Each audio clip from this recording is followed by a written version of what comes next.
Muy buenos días, muy buenas tardes, muy buenos mediodías, muy buenas noches. La virtualidad nos permite ver este video en cualquier momento. Muy bien, como ven, en el título vamos a ver, como es el tema de este año, en cuarto año, el hombre y el discurso cristiano sobre el hombre. Hasta ahora vimos cómo en la filosofía han trabajado el tema del ser humano, vimos a Dries Transheiver hablándonos sobre las distintas posiciones, los distintos discursos que se arman sobre el hombre, sobre este misterio que somos, mitad algo, mitad otra cosa, capaces de lo mejor y de lo peor, con miedos que nos aterran y nos paralizan y con capacidad de entregar nuestra vida. Una cosa siempre muy llamativa en este mundo que somos. Y la Biblia no fue menos y armó un discurso sobre el hombre. Entonces, lo que vamos a plantear es ¿qué es el hombre para la Biblia? Para eso debemos recorrerla desde el principio al final. Acuérdense, no sirve citar la Biblia. Con la Biblia dice dos palabritas y con esas dos palabritas armamos toda una teoría. Eso es una lectura de la Biblia sesgada en donde le hacemos decir lo que queremos. Acá lo que vamos a hacer es recorrer la Biblia, por lo menos en los textos que a nosotros nos interesan, obviamente que recortados, por eso esto tampoco es una teoría final sobre lo que la Biblia dice necesariamente, pero sí los puntos, por lo menos para mí, más fundamentales sobre el tema de la Biblia. El hombre en la Biblia tenemos que empezar por el Génesis, donde es creado, pero ahí nos metemos en un conflicto porque hay dos relatos de creación del hombre. Uno que es un poema bastante viejo, copiado un poco de los babilónicos y reformulado a la doctrina monoteísta del pueblo de Israel, y el otro, una obra de teatro que se actuaba, en donde también aparece una creación del hombre y la mujer.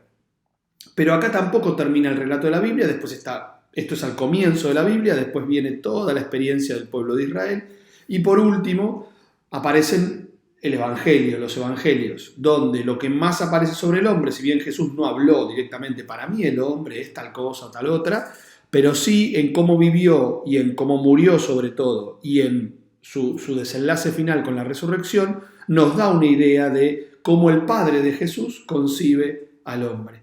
Así que vamos un poco a recorrer esos textos. Para no atrasarnos, vamos a arrancar rápidamente. Acá tienen Génesis 1.1, yo creo que lo han escuchado, lo han visto, lo tienen presente.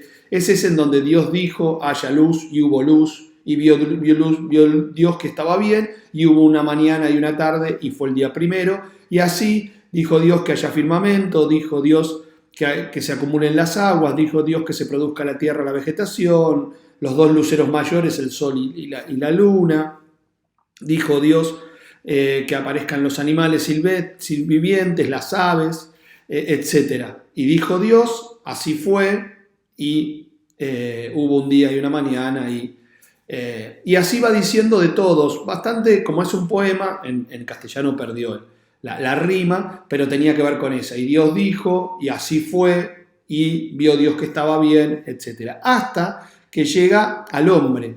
En el hombre frena, como que frena a Dios, y en vez de decir y que sea, dice, y dijo Dios, hagamos al ser humano a nuestra imagen como semejanza nuestra.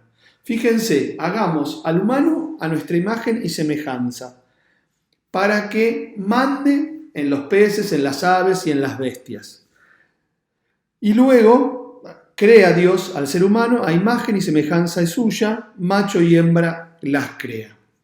Entonces, fíjense, Dios crea al humano en este texto, olvídense de todo lo que saben, de lo que creen que saben, acá no hay costilla, por ejemplo, no hay nada, acá Dios crea al humano a su imagen y semejanza, macho y hembra, o sea, tanto lo masculino como lo femenino representan lo divino. Acá se apoya mucho para hablar de un Dios femenino, por ejemplo.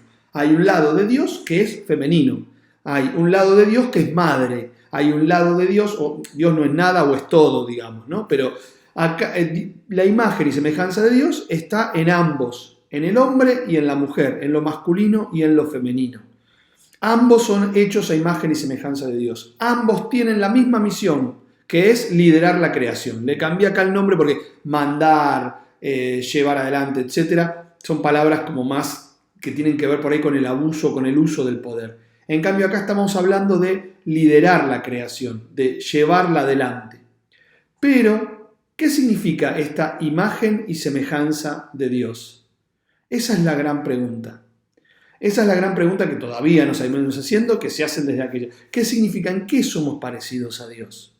En el poder, ciertamente que no. No tenemos el poder de Dios, aunque a veces es lo que buscamos lamentablemente. ¿En qué somos hechos a imagen y semejanza de Dios? ¿En el amor? Sí, pero ¿podemos amar como Dios? En la razón, solo la razón, no sentimos distinto por tener una razón, etcétera, etcétera. Esta imagen y semejanza de Dios es un gran misterio que todos un poco sentimos en nosotros. Es esta idea de que hay algo que nos supera dentro nuestro. Entonces, este macho y esta hembra, este humano, es por un lado algo entendible o del reino animal, pero por otro lado tiene algo dentro de él que lo supera. En el psicoanálisis, por ejemplo, lo van a llamar deseo. Acá cierra este primer texto que vemos, lo vemos rápido, pero para que vean cuál es el planteo bíblico. En un primer momento, la experiencia del humano es que el humano es macho y hembra y tiene algo dentro de él que lo supera, un deseo de imposible, lo llama el psicoanálisis.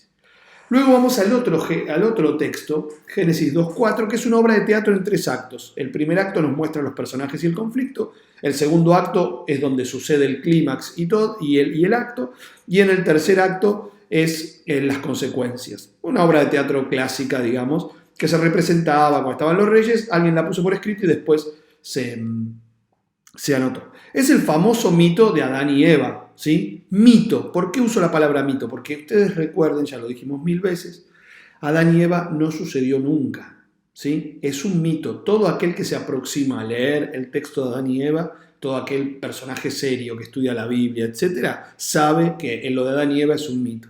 Y yo les digo, mito es aquello que no sucedió nunca y sucede siempre. No sucedió nunca si uno lo quiere ubicar en la historia puntualmente, encontrar esos 2 personajes, Adán y Eva. Pero sucede siempre porque en cada uno de nosotros sucede este conflicto, esta situación que acá está planteada. Por eso es un texto que más allá de la fe de cada quien, siempre nos convoca y ha convocado a pintores, artistas, escritores, siempre los ha convocado, porque hay algo de este conflicto que nos convoca a todos. Los personajes, obviamente, ya ve Dios, que forma al hombre con polvo del suelo y le sopla en su nariz aliento de vida, y entonces resulta un ser viviente. Tenemos al otro ser viviente que lo va a nominar Adán, ¿sí? Pero ya tenemos este hombre que también viene del texto anterior, donde tiene como 2 partes. Una parte de carne, de tierra, de concreto, y otra parte de aliento, de aire, de algo inaprensible. ¿Sí? Esto que en el otro texto decíamos nos lleva más allá. Y si bien ese hombre tiene el aliento de Dios, es un ser viviente, tiene un límite. Puedes comer de cualquier árbol del jardín, menos del árbol del conocimiento, de la ciencia del bien y del mal. Porque el día que comieres de él, morirás sin remedio. Hay un límite, este es el conflicto. Somos barro llenos de aire o llenos de algo más. Ese algo más nos impulsa a desear lo imposible, pero eso imposible, en su misma palabra está, no nos es posible. Y entonces eso nos genera un conflicto que nos deja en ascuas, por decirlo de alguna manera. Inmediatamente Dios, no termina acá la presentación de los personajes, sí está el conflicto inicial de este personaje que conocemos como Adán, pero enseguida Dios presenta a otro personaje que no es bueno que el hombre esté solo, voy a hacerle una ayuda adecuada. Le hace los animales, Adán los mira, así que lindo, pero ninguno llega a ser lo que él espera, hasta que Dios de su costilla forma a la mujer. La costilla, chicos, es porque es algo del mismo lugar, digamos, no es ni de la cabeza, que sería superior, ni de los pies, que sería inferior. Es la costilla, es al lado de él. Es un par. De hecho, cuando Adán la ve, dice, esta sí que es hueso de mis huesos y carne de mi carne. Será llamada mujer porque del varón ha sido tomada. Será llamada varona. Acá está mal la traducción, será llamada varona porque del varón ha sido tomada. Bueno, acá sí hay algo de patriarcado, pero el texto no podemos medirlo con las categorías culturales de ahora. Sí, en ese momento era un avance esto decir que la mujer era igual que el hombre porque había sido sacada de la costilla. Igual recuerden que todo esto es un mito cuyos elementos nos ayudan a pensarnos. Y fíjense este dato, estaban ambos desnudos, el hombre y su mujer, pero no se avergonzaban el uno del otro. Ambos en este lugar, en este jardín, acuérdense que el jardín para una persona que creció y que vivió en el desierto, el jardín es lo más lindo del mundo. Entonces Dios crea este lugar paradisíaco, este jardín, y en este jardín ambos estaban desnudos y no se avergonzaban. Vamos al clímax o al acto, ¿sí? ¿Qué es lo que sucede? Aparece la serpiente, que es obviamente un animal astuto, o que representa eso, obviamente que las serpientes no hablan, todos lo sabemos, y le dice a la mujer, casi que no pueden comer de ningún árbol, no, solo de este. ¿Por qué? Porque morirán. No, no van a morir. Es que Dios sabe que si comen de ese árbol, se van a convertir como Él. Se les abrirán los ojos y serán como dioses. Y aquí aparece la tentación de ser como Dios, no como Dios es Dios, sino como nosotros queremos ser dioses. No copiando todo lo de Dios, que tiene un poder enorme, pero al mismo tiempo tiene un amor enorme, sino solo teniendo el poder. Así lo interpretan muchos. Pero lo tienta con ese límite que vos tenés, eso que vos no podés, tenés que poder romperlo, tenés que poder hacerlo. El humano lo puede todo. Cuando el humano lo intenta todo, creyendo que puede todo, en este sueño de omnipotencia, termina impotente, paradójicamente. Entonces, en este texto se le abrirán los ojos, ellos comen, se les abren los ojos, es verdad, pero ahí nomás se da cuenta que está desnudo. Y al darse cuenta que está desnudo, lejos de afirmarse en su existencia, tiene miedo. Aparece el miedo. Y entonces, cuando Dios lo va a visitar, en este texto Dios lo visitaba todas las tardes, cuando Dios lo va a visitar, se esconde porque estaba desnudo. Se esconde porque tuvo miedo. Tuve miedo y me escondí porque estoy desnudo. Le dice a Dios cuando le pregunta, ¿por qué te escondiste, hombre? ¿Dónde estás? Y ahí, entonces Dios le dije, ¿cómo sabes que estaba desnudo? ¿Comiste del árbol? La mujer que me diste por compañera comí. Y la mujer que dice, la serpiente me sedujo y comí. Fíjense, aparece con la desnudez, no con la desnudez, porque la desnudez siempre estuvo, pero con esta conciencia, con esta búsqueda de poder, aparece el miedo. Y con el miedo aparece la vergüenza, el esconderse. Y con el esconderse aparece la acusación al otro. Esto es un modo de vincularnos entre los hombres donde nos acusamos unos a otros. Esto es lo que engendra la vida humana hecha una lucha de poderes por el prestigio. Entonces, lejos de ser como Dios, comunidad, amor, pasamos a ser enemigos unos de los otros. El conflicto de no poder nos da miedo y ese miedo nos hace enfrentarnos a los demás. Entonces, en este segundo relato queda mucho más pesimista la mirada sobre el hombre y la mujer. El humano ya no es la representación de Dios, sino que por miedo, por querer ser dioses desde el poder, por querer manejarnos, pero de mala manera, terminamos convirtiendo el campo humano en un lugar de lucha por el prestigio, por el poder de unos sobre otros. El camino, que es el miedo a morir o a perder, nos hace temerosos, cuidadosos, egoístas. Esto es, según el relato bíblico y según todos los que creemos en la religión judía usa este texto también y la religión musulmana también. El budismo tiene otras metáforas, pero es bastante parecido en esto del miedo y en esto del egoísmo y el ego crecido, etc. Pero bueno, hablemos de lo que nos compete a nosotros, que es el cristianismo. Acá está el origen del mal. ¿En qué consiste este mal? Bueno, yo acá les hice un dibujito de lo que podía ser el círculo del mal. Fíjense, por querer manejarnos desde el poder, descubrimos el miedo a morir, a perder, a lo que quieran. El miedo, aparece el miedo. Descubrimos nuestra desnudez, que es nuestra fragilidad y nuestra capacidad de morirnos. Y en vez de eso, descubrirlo en un ambiente de amor, lo descubrimos en un ambiente de poder. Entonces aparece el miedo a morir y a perder, que nos hace asustarnos y agarrar más fuerte lo que tenemos. Cuidarnos, defendernos, escondernos. Obvio que todo esto está bien cuando hablamos de la fragilidad real y cuando las amenazas son reales. Pero esto va más allá de lo real. va a un cuidado extremo, a un escondernos extremo, a un defendernos extremo de los demás que no nos amenazan. ¿Sí? Este cuidarnos, defendernos, escondernos por miedo, este vivir agarrados, por decirlo de alguna manera, a lo que tenemos por miedo, engendra todos los malos actos. Siempre en la tradición cristiana fueron los 7 pecados capitales que ustedes tienen ahí, ordenados más o menos en ese orden, ¿sí?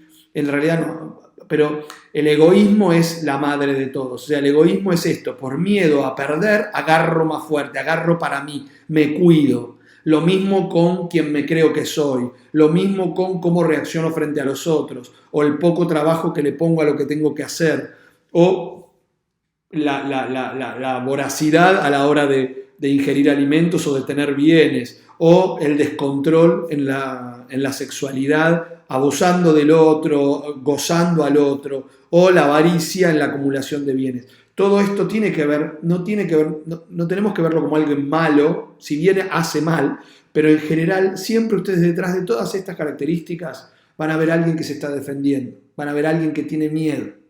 ¿Sí? Esto lamentablemente engendra un mal vínculo hacia el otro, rompe los lazos, es lo que veíamos en el texto como la acusación al otro. Vivimos desconfiados del otro, el otro tiene el mismo miedo que nosotros y busca el mismo mal que nosotros y entonces nos miramos de reojo, se rompe el lazo, se acusa al otro y uno tiene la sensación de que puede vivir solo. Qué lindo estar solo, que nadie me moleste, porque el otro molesta.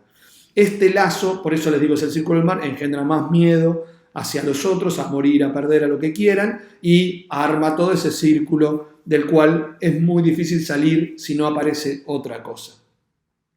Este es el hombre que Dios viene a buscar. O sea, en la Biblia así lo dejan al hombre, apenas comienzan, no nos mienten, nos dicen, estos somos este miedo a vivir, somos este miedo a compartir, somos este miedo a amar, somos este miedo a todo, y nos cuidamos, y al cuidarnos acusamos a los otros y nos lastimamos, y entonces Dios viene a buscarnos precisamente ahí donde estamos, como formando un pueblo. Hombre que Dios viene a buscar, ¿sí? No nos engaña, les decía hace un rato, corté un minuto, les decía hace un rato que no nos engaña el texto bíblico, enseguida aparece, nos dicen, estos son, el miedo a vivir, el miedo a compartir, etcétera, etcétera. Entonces, ¿cómo lo busca? Mediante formando un pueblo, pero no cualquier tipo de pueblo. Mediante Abraham, Moisés y los profetas, que son los grandes protagonistas de la antigua alianza, del pueblo judío, arman un pueblo con determinadas leyes muy concretas para armar los lazos entre ellos. Intenta mejorar esta vida humana, este campo de luchas por el poder, al menos con leyes muy concretas. Moisés, Abraham, los profetas todo el tiempo están denunciando el lazo con el hermano, con el otro, con el que tiene que ser mejor, que tiene que ser por fuera del egoísmo, que tiene que ser más confiado, que tiene que ser más amoroso, diríamos hoy. ¿Sí? Los profetas están todo el tiempo, pero esto con temas muy concretos de justicia social, que se distribuyan los recursos adecuadamente para que todo el pueblo tenga un pedazo de tierra para labrarla, para tener su alimento, que se eviten las guerras entre hermanos, etc. Primero en una forma de pueblo, ¿sí? Obvio que acá no vamos a atravesar todo el Antiguo Testamento, pero es el tipo de lazo que oferta toda la Antigua Alianza. Uno puede abrir la Biblia en cualquier lado y va a ver que lo que se está ofertando tanto desde los patriarcas como desde el periodo de Moisés y los reyes, como el periodo de los profetas y los reyes, perdón, el periodo de Moisés, el periodo de los profetas y los reyes, es que el pueblo arme un pueblo de Dios, digamos así, un pueblo divino, pero por las leyes, no tanto por el Dios al que adoran, no tanto por la figurita, sino por el modo en que se tratan entre ellos. Los judíos es hasta el día de hoy que las leyes que tienen mucho que ver con tratarse entre ellos y con un modo de llevarse entre ellos. En este pueblo nace Jesús, donde las buenas intenciones no faltan, o sea, esto estaba declamado, las leyes estaban, que había que atender al pobre, al abandonado, pero no terminaba de hacerse real el lazo este que salva. Sobre todo con los más desprotegidos. Ustedes acá retomen todo lo del año pasado de los valorados y los no valorados, como las mujeres, los niños, los enfermos, todas esas personas no eran tenidas en cuenta, y entonces Jesús, sin mucho alaraca, digamos, sin mucha teoría, forma las comunidades en donde empieza a juntar a toda esta gente desprotegida. Ya sabemos el trato que recibe Jesús, es mirado por los fariseos con malos ojos y entonces es condenado por ateo, por no creer en el Dios que sostenían los fariseos, y por subversivo, por querer subvertir el modo de vida que hasta ese momento llevaban, que recuerden que era que los no valorados eran expulsados a veces de los pueblos o de los caseríos o de las ciudades. Y Jesús en las comunidades lo que oferta es traerlos ahí. Muere Jesús en la cruz, pero como bien sabemos no termina ahí el relato bíblico, sino que aparecen los relatos de resurrección. ¿Qué son los relatos de resurrección? Son gente, seguidores de Jesús, que dicen que la historia no terminó ahí, que lo vieron vivo una vez que había muerto, que comieron con él, que compartieron con él, y lo más llamativo es que empezaron a hacer lo mismo que él hacía, a armar las comunidades. Y lo más llamativo es que lo hacían sin miedo a morir.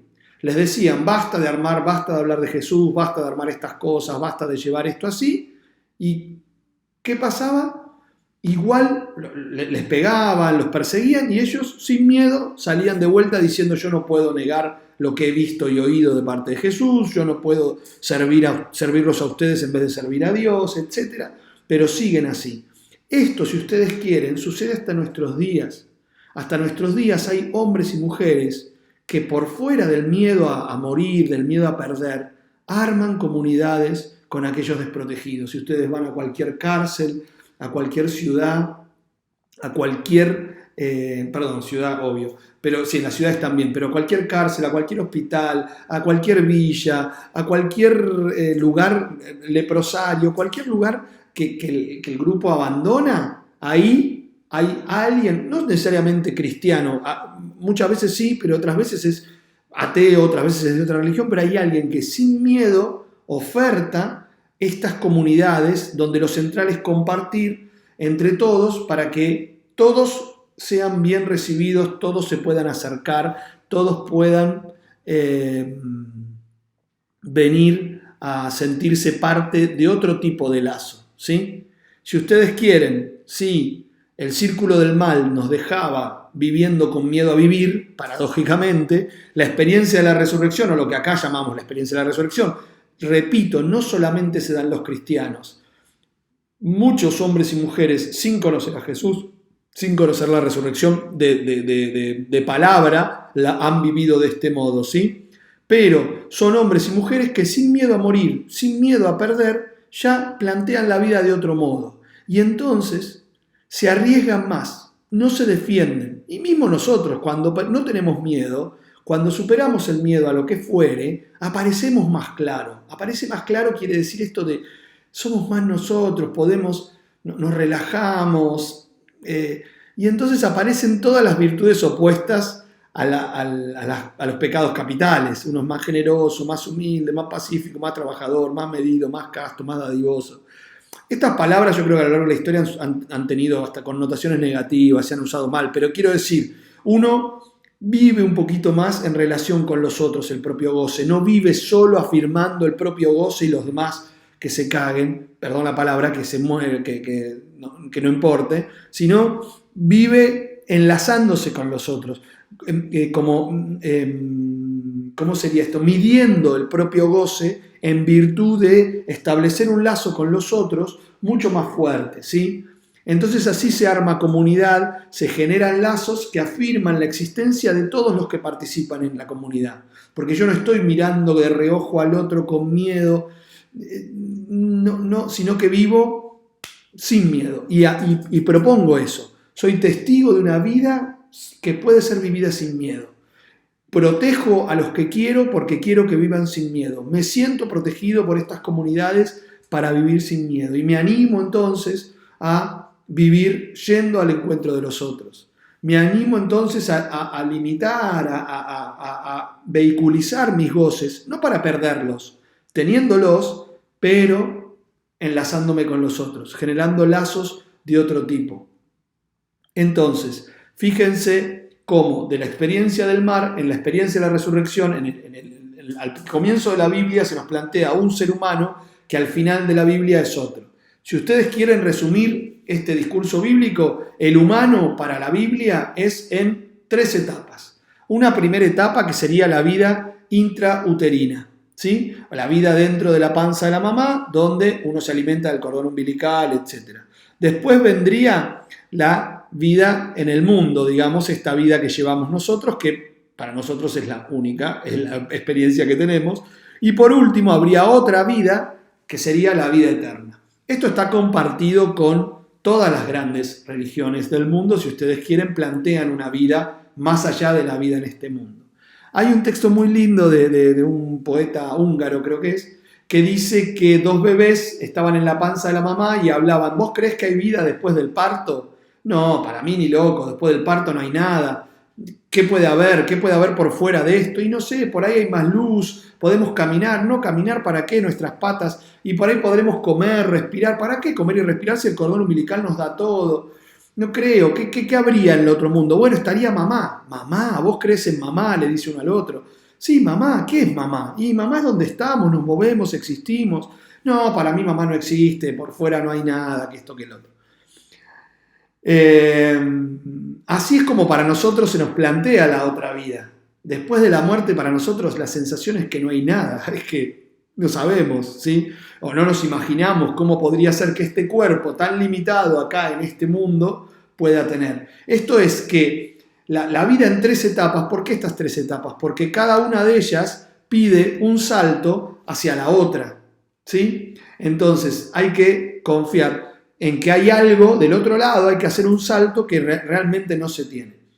Ahora bien, es cierto que hay una experiencia en este mundo que es la siguiente, que es la que hacen los seguidores de Jesús, no, repito, no solo de Jesús, pero fundamentalmente, que tiene que ver con: uno va hacia la muerte, uno va hacia aquellos muertos vivos, hacia los enfermos, hacia los pobres, hacia los abandonados, y encuentra una vida que es muy difícil de poner en palabras, pero encuentra una vida nueva, una vida que parecía no estar ahí. Hay en los pobres, en su organización, en su forma de vivir el mundo, algo nuevo. Hay en los enfermos o en el enfermo algo distinto. Hay en el preso, en el condenado porque metió la pata, porque hizo lo que tenía que hacer. Hay algo, hay en el abandonado, en el no tenido en cuenta, en el hombre de la calle. Todos los que hemos puesto el cuerpo para encontrarnos con ellos hemos encontrado una vida nueva. Esto sí es una experiencia a realizar en este mundo. Después, si eso se traduce en estas palabras, bueno, no lo sé. Cierro acá, chicos, espero haya quedado claro. La concepción bíblica del hombre es que el hombre no termina acá, sino que está para estar en otro lado, que la confianza en eso le permita vivir sin miedo acá. Espero anden todos muy bien y les mando un abrazo grande.